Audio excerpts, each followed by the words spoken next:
观众朋友，大家好，欢迎收看《真真假假之间》节目，我是碧纯。让我们好好的来聊一聊现代人的媒体识读力。那我们这一集的节目呢，要来聊的是说，我们怎么影响媒体，媒体又怎么影响我们呢？可能很多观众朋友会认为说，一般都是媒体在影响民众嘛，但实际上是这样吗？现在因为这个网络啦，各种资讯的发达呢，变成说，可能我们媒体也会因为民众的喜好或为了自己的生存，为了点阅率呢，做了一些改变，就变成受到民众的影响啦。好，那到底是怎么一回事呢？我们今天好好的来做个探讨。节目一开始一样来介绍今天到节目当中的贵宾。我们首先欢迎的是现任的安平区建平里的里长，也是视传媒总编辑、大成报的副总编辑傅建峰总编辑，你好。你好，大家好。好，那讲到傅建峰总编辑，我要好好介绍一下，因为呢，他在我们新闻界已经有38年的资历了。那待过这个《工商时报》、《中华日报》、《台湾时报》、《民众日报》等等非常专业的一位记者好，那接下来为大家介绍的是我们长隆大学大众传播系的助理教授张英韶老师。大家好，我是张英韶。好。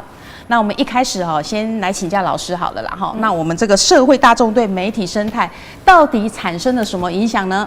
是，如果我们用消费者的概念来看的话，那我们的阅听众那就是 No.1 第一名啦。在我们的学理里头有提到一个叫做使用与满足，也就是说，今天我们一般民众，我们愿不愿意去使用这个媒体？然后使用后能不能得到满足？这是有很深的学理研究的包括民众为什么要使用这个媒体呢？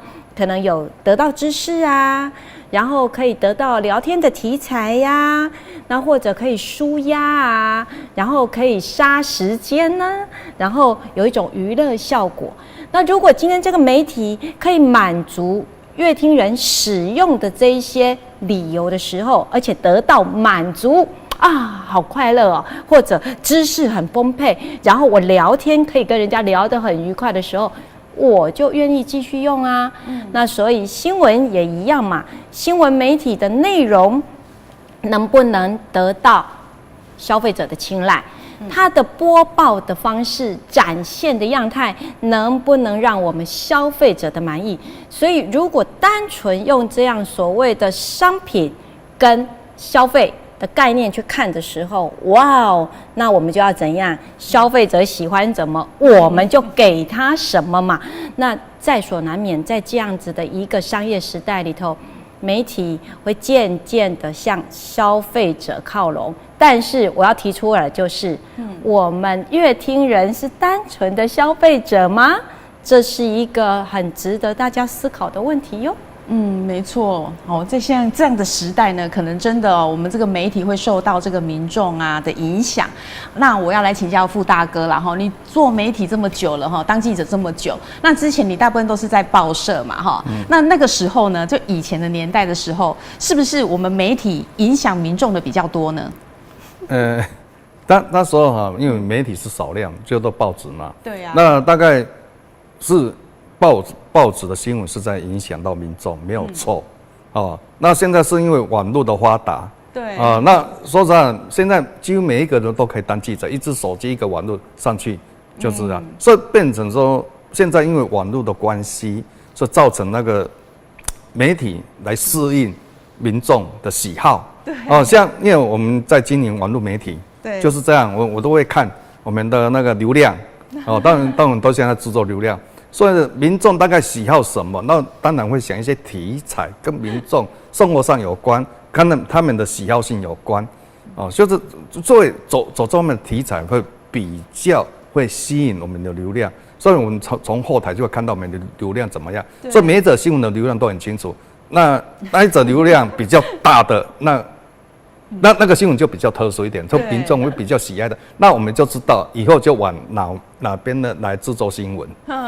就是说，现在是民众在影响我们媒体，因为为着尤其网络上要注重流量的关系。对啊，所以傅大哥就是之前在报社的时候，那个时候媒体又少。所以就是说，你们想要做什么样的主题，就是你们自己去判断，对不对？对。就是自己去选择题材嘛。对。那时候顶多就是再附上一张照片，但是现在不一样啦，对不对？现在你只有一张照片，谁看啊？一张没看啊，一个过了好多张照片，甚至还有那个什么那个做影片。对啊，还要附上影片。对啊，所以就是说，变成在从报社转型到这个视传媒，就是网络上面经营的这个媒体之后，你就是变成刚副大哥也讲了，真的不得已，就是要看你的后台哪个流量大、点阅率，然后观众有兴趣的，你会专门挑那个题材去做。对，往这方面来走。对，所以说我们的媒体真的是受到这个民众蛮大的影响。所以你们深深感受到了。对，差以前的平面媒体就是报纸的，因为我们大概写什么，民众就吸收什么。但现在不是，我们要符合民众的需求，所以网络媒体这边走的路线跟以前的平面媒体又不一样。对啊，又差距很大。对啊，所以说，因为为着生存呐，所以不得不符合民众的需求。对，那以前你们一支笔一台照相机就可以走遍天下，现在不行了，就是手机至少要手机嘛，对不对？拿起来就要录，有的还要自己播报，是不是？我们要训练一下，自己播一下。我们是还没有做到那个直播的状态啦，但是说我们的自己，你要影片拍好了，要自己要后置影片就是新闻影片要后置好。对所以真的大家都就多学会很多专长对不对？不是只能拍照，你还要拍影片，然后还会上字幕，还要写旁白，还要配音哇，这些专业都可能要具备了，因为受到民众的影响，他不再只满足于说我用字看到，我就影音方面对我来讲也很重要。所以老师对于这样的现象，您也是认为说现在就是民众其实影响媒体的更多吗？比媒体影响民众更多？这个就是我们其实也在想怎么样去平衡啦。当我们在教学现场也是一样嘛，我们看到有很多补教名师，很会讲笑话。那可能孩子补3个小时的补习，交3个小时的学费，对，可是可能笑话占一半吧，这样孩子才听得下去嘛。那我们在学校也是，可是问题是对老师来讲，我们很想给孩子们基础知识，可是孩子们听不下去，对，那就跟过去的媒体的报道，它阐述的可能是很重要的国家大事啊，很重要的世界局势啊，很重要的这个经济上面的一些内容啊，可是不有趣啊，那不那么的轻松易懂啊，所以可能我们的乐听人看起来就会觉得很难亲近。那就跟我们在学校教书一样，很难亲近。那在这个时候，如何去配比到两方都能够达到一个平衡值？我坦白讲，我到现在还抓不太到，每年都在变化。对，乐听人，尤其像我们的学生也是年年都在不一样。所以我相信，在媒体的线上的工作人员应该也是相当的辛苦，往好处想叫做永葆青春。那但是另一个角度来看，就是到底那个水平该抓在什么位置，真的有困难，非常困难。对，没错，就跟教学一样啊，那就是媒体现在如果说我为了去迎合大众的喜好，然后我就去找哪些新闻素材，然后怎么去做我这则新闻，可是实际上就是傅大哥，我们是媒体人，也要坚持，就是说我们自己做新闻的基本精神跟基本坚持还是要守住啊。那是一定要的啦，就是说，第一，我们就是很多不要去做那个打高空的新闻嘛，再来一些不符合事实上的，就是我们平常会说假新闻啦。假新闻。对啦，但是说，因为以前我们在那时候在报纸的时候，又把小事变成扩大，我们称为打高空。那是可能会吸引一些读者来看。那我是保持媒体，就是有什么报道什么，那是才是真实的，不要再添加一些东西啊。对了，那现在是有时候会吸引读者，就是加一些油，加一些什么醋啦，加一加，就让它好像多元化的样子。但是我认为还是媒体人要有媒体人的这个个性，那个特质要存在，不要把持住，要把持住那个，要讲求事实就好了。我们有什么讲什么，不要再加一些东西进去，或者做一些自己想的东西进去。我想应该媒体人要坚持这个原则了。对，所以老师，所以其实媒体就像我们总编辑讲的，哦，对不对？我们当然就是说，你的新闻如果做出来没有人看，马西波好个啊，那我们要吸引人家看，你就要迎合一些观众的兴趣。但是呢，我们媒体至少要坚持住什么样的一个价值？这就是我们在讲到的新闻的一个专业伦理啦。那基本的最重要的当然就是正确啊，正确这件事情一定要，然后再来就是持平。持平的报道，我想这是一个很基本的，我们很重要的2大原则嘛。一个就是正确，那一个是持平。那当然以我们现代来看，那媒体记者在表达这件事件，我不要说叫说故事的能力，因为新闻不是故事但陈述这件事件的一个能力。或许刚刚这个我们理事长有提到哈，就是这个所谓的打高空加油添醋，在过去可能会觉得这很不行吧，但是来到现在，我们或许可以说这是一个比较接地气一点的表达方式啦不要凡事好像就是一板一眼。于是我们现在的媒体记者，我们可以善用一些 AI 工具来协助我们。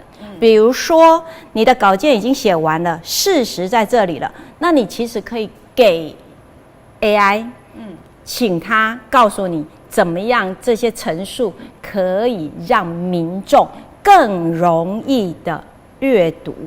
跟接受，更接地气。对，更接地气，就是让他帮你软化一下下。那包括你可以看到我们现在很多的公部门，我们的一些政治人物出来说话，即便是行政长官，你会发现他口语化越来越多，越来越亲切。那一样，我们的新闻表述的方式也可以稍微软一下，修订一下下。那或许看起来没有那么的一板一眼，但是精神要义不变嘛。就跟我们在当老师一样，我们过去在陈述的方式，我们现在也会改啊。不只是 PPT， 我们还会改成影音参考资料那让学生们至少不要从头到尾就看着老师你一个人在念板书。过去我们小时候的确老师念着课本是可以的但是现在这样没有人要啦。那所以新闻我们在表述上，也就是说精神要义不变，但是我们可以借助现代的工具，协助我们去产制一些稍微软化一点点的文字内容。那这样子其实应该可以让阅听人比较能接受啦。对，没错。那傅大哥，其实你做了38年的记者嘛，我们一开始其实也没有什么手机、电脑、网络之类，我们都是用手写撰稿啊。那之前你们在写稿跟现在写稿跟以及你自己在经营这些自媒体的话，那你觉得说这个差异性是不是很大？那讲到以前是我们在写嘛，都手写，对，没有电脑嘛，那是都是。什么东西都装在脑袋里面，对，就是从头写到尾。那现在不是，现在很多的一些单位，新闻他们也会提供现成的，都查得到都查得到。再来就是说，你拿来 copy， 然后再来做修正。对，现在很多几乎，很多自媒体我看都是这样对，甚至连改都没有改。对，有的是整篇全部都移过来 copy 过去嘛。那我说现在的，甚至不管要怎样，要修改一下啦。但是很多就是没有修改就 copy 过去的嘛。对要自己消化过确认过。你要自己，因为我们在早期跑了同一个新闻，可能我们3个人去跑，写3个人写出来绝对不会一样，就不会一样，对不对？因为每个人观点都不一样，看的东西不一样，你从那个面、从这边、从这边看出来的东西都不会一样，所以3个人写出来都会有差异性。对所以说有时候就一位民众他看了这3家的报纸，3家每个角度都不一样，他看出来就不一样。但是现在不是，可能看了这则新闻，这个网络再看到这则，可能在另外几个网络看，搞不好都一直不变。对，而且很多是那个一个人出去采访，结果有跑出20篇都一样的新闻哦。对，都会有，这个现在都很正常，对，很正常化，而且照片一样，文字内容都一样，都很正常的啦。对，所以就是说，现在记者可能是因为方便性的关系嘛，有网络的关系，那有赖的关系，那新闻提供单位那全部对啊，都会主动发稿，现在是，所以说现在的记者会比较慢，就是因为太多单位提供新闻了。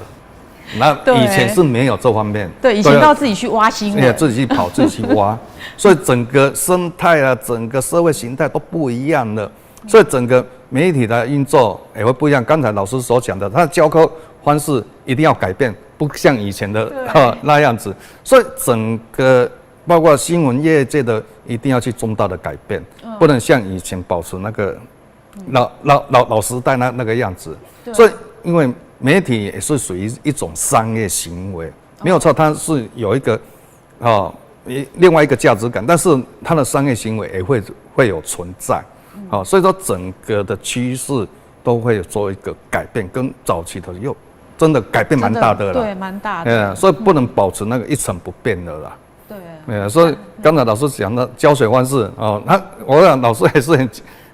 那个教学领域也是蛮多年的，所以说当然他也有感受得到，所以整个媒体的生态也受到很大的改变了。对，而且改变而且还日新月异，可能就是像老师讲的这一批学生他的喜好可能跟我上课要讲多少笑话是不一样的哦，对不对？有的讲10分钟，有的可能你整个小时里面都要充满笑话，不断的讲，他才有办法吸收你讲的东西，对不对，老师？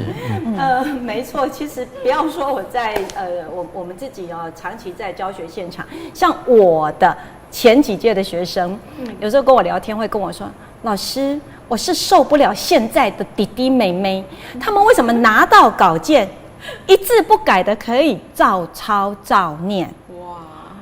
他说把专业放哪里去了？他们才差了几岁而已，对，就已经改变这么多。没错，在职场上才差几岁而已哦。所以其实刚刚就提到一个很重要的观念，没有错，我们跟着时代在变，但是你的专业能不能得到别人的尊重？你如果照表抄，你照这个公关稿抄，就是等于开罐头嘛。你开罐头，我没有办法尊敬你是厨师哦，对不对？我可以接受你可能餐厅，但是我不会说你是优良厨师，因为我一吃就知道是罐头食物。那所以记者也是一样啊，各方公稿给你，你还是要有你自己的功课在里面嘛，你会有你自己的角度。你会有你自己的探究，然后最后你会有你自己想表述的，即便不同的媒体可能会有不同的意识价值，不同的人也会有不同的见地，但是你总要知道你正在影响他人，你正在为这个社会写下一点历史。所以其实我还是会跟我的学生们很郑重的强调，一个专业为什么值得存在，值得人家敬重千万不要让人家说就是认识会写字的人，而且还都写错字，这样就很尴尬嘛。你专业为什么能得到敬重？那就是你的专业态度，你的专业表现，那就产自你的专业能量。那我们就会认定你是专业，而不是影印机咯。对，没错。所以傅大哥真的老师讲的很对啦哈，就是说好，那你现在还是非常坚持，就是你的采访报道就是一定要具有专业嘛。可是我们面临的就是说时代的变迁，然后民众可能他们喜欢什么，我们多少要配合一下。那你怎么去拿捏那个分寸？专业的领域你是一定要保持住再来就是说民众他喜欢什么，因为我看了蛮多的，就我们从后台我会看到我们的每一个记者都写的那个流量怎么样，那我大概就可以取向他们民众比较喜欢的议题，那我们就会找这外面议题来，像我自己在写一样嘛，我就找这些比较民众喜欢的议题来，对，那我当然会增加我们的整个平台的流量，所以但是你的专业还是要保持，然后你的专业不是那个死板的专业，就要符合现代。但是说我们不能走偏，就是实事求是就是有什么讲什么，你不要说在再增加自己的其他不是里面的元素的东西，把它再加进来。哦，这是一个保持我们的专业的一个保持，但是以民众的需求，当然我们会找一些题材，好来符合民众嘛。现在尤其现在比较大的新闻，像宗教新闻，对，现在很多年轻人他们都很喜欢。哦，都喜欢宗教新闻哦。很宗教新闻就是这方面的新闻啊。我发现点阅率都蛮高的。那个点率就很高，宗教新闻是蛮好的啊。但是在宗教新闻，但是我们不能把宗教一些把它神化掉。哦，对，不能把它讲得很神这样子，还是要实事求是。对，有事求是。当然是神明有很多的神话没有错，但是我们是不要讲得太神。有什么我们讲什么啊？对，那我们说保持那个就是这方面的民众需求，我们这方面题材是增加这方面题材，那是让我们整个平台的流量增加。就这样。那但是你的专业还是要保持住。对啊，就像是老师之前讲到的就是阿南德，对不对？预言之类的，然后或者是说日本漫画家在讲什么地球毁灭，日本怎样，那个点阅率都非常对，那个大家喜欢看，点阅率高，但是自己在执笔的人一定要确切的去提醒大家说，你要做好这个媒体识读，你要有判断力啊，正不正确是真的假的。我常常都很怀疑，尤其像那种什么地震预言、什么预言，我在想，你们这些转传、你们这些写的人，到底有几个人真的去跟阿南德互动过？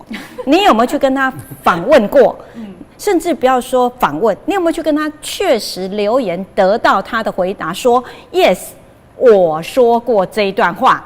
就是台湾，没有人嘛，大家都不晓得从哪里，然后同一张图就这样一直转，一直转。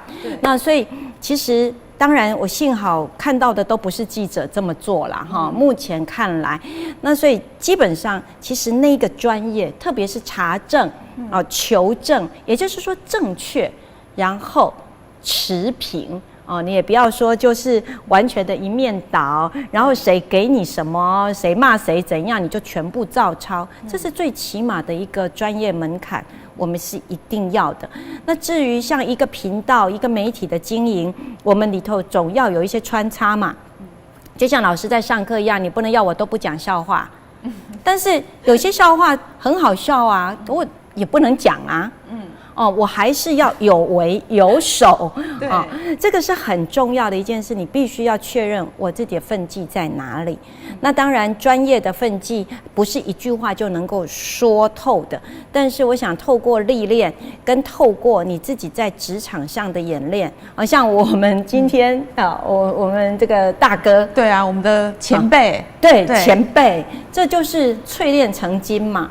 所以很多事情还是不能一触可及的啦。对，所以傅大哥，你就一直坚守着，就是说新闻的一个伦理，但是面对现在的市场需求，那你觉得说我们其实都要推动媒体识读，就是重要的让我们的观众朋友说，你怎么去选择好的新闻，不要去选择假的消息，对不对？因为这还是很重要啊。你想说你民众去影响到我们媒体，我们媒体也希望带给你正确的影响，你正确往好的方向走。像有很多都会假新闻嘛，那我举例。这2天嘛，就国防部说推演那个兵演推演那个嘛，国防部讲的嘛。那昨天我就收到一个朋友传来的嘛，就问他这是不是真的？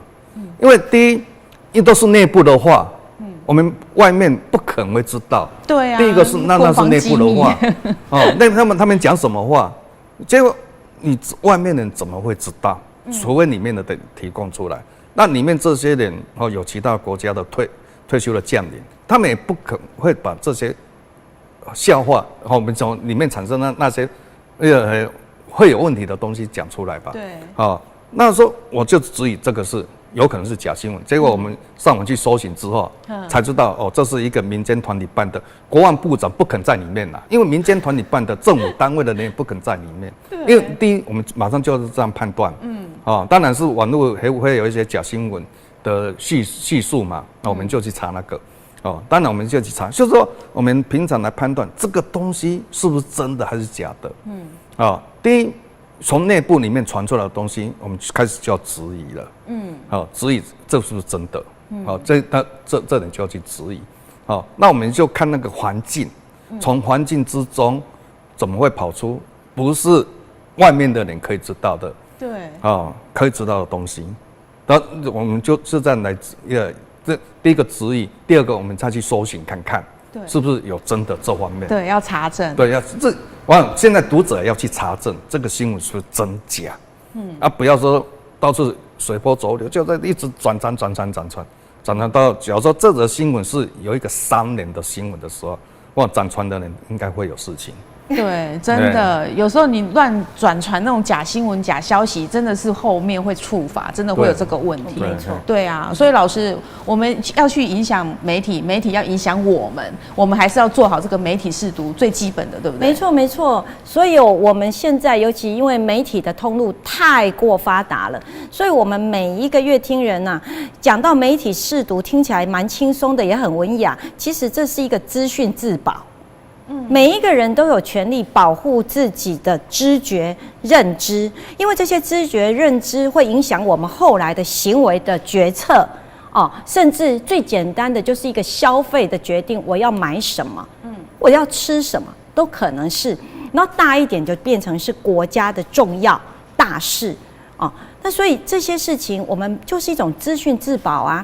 讲得好听，就不要叫做媒体识读、媒体素养，听起来好像真的雅气呀。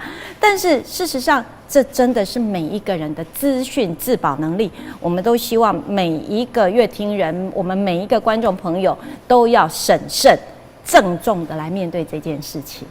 好，那我们节目最后，傅大哥跟你请教一下，我们媒体跟民众怎么样产生比较好的影响两边就是说，不要说都是坏的，我们要建立好的一个关系。因为第一，虽然说我们现在很多媒体要符合民众的，当然我们是找一些题材，但是我还一直在认为，我们还是守那个原则，不要去做虚假的事情。